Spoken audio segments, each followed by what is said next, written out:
Une grande ligne droite, quand on roule, c'est toujours tentant, même en agglomération. Et la rue de Dolph est hélas souvent office de piste de décollage pour vitesse excessive. La voici donc dans le collimateur des forces de l'ordre. À savoir votre permis de conduire, votre carte grise ainsi que votre attestation d'assurance. Une petite heure à peine suffit à faire le plein. Un client sérieux, toutes les 7 minutes.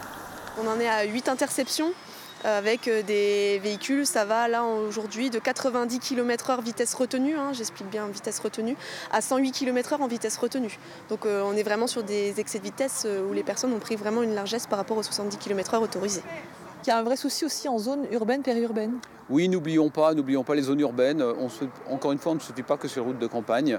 Les zones urbaines, périurbaines, il y a aussi des accidents graves, pas forcément meurtriers, mais avec évidemment des gens qui restent handicapés, qui restent fragilisés le reste de leur vie.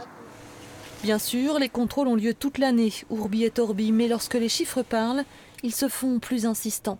28 morts depuis janvier dans le Doubs, dont près d'un quart sur la seule période estivale, avec un profil type du conducteur qui dépasse rarement les 30 ans et une longue litanie de vies gâchées.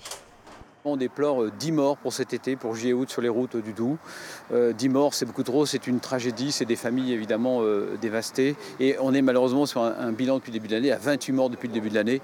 Donc on souhaiterait que la rentrée soit apaisée et une rentrée calme et sans accident. En septembre dernier, le Doubs avait recensé 11 morts, dont 3 jeunes rue de Belfort. Une rentrée sanglante que la préfecture souhaite ne plus jamais connaître.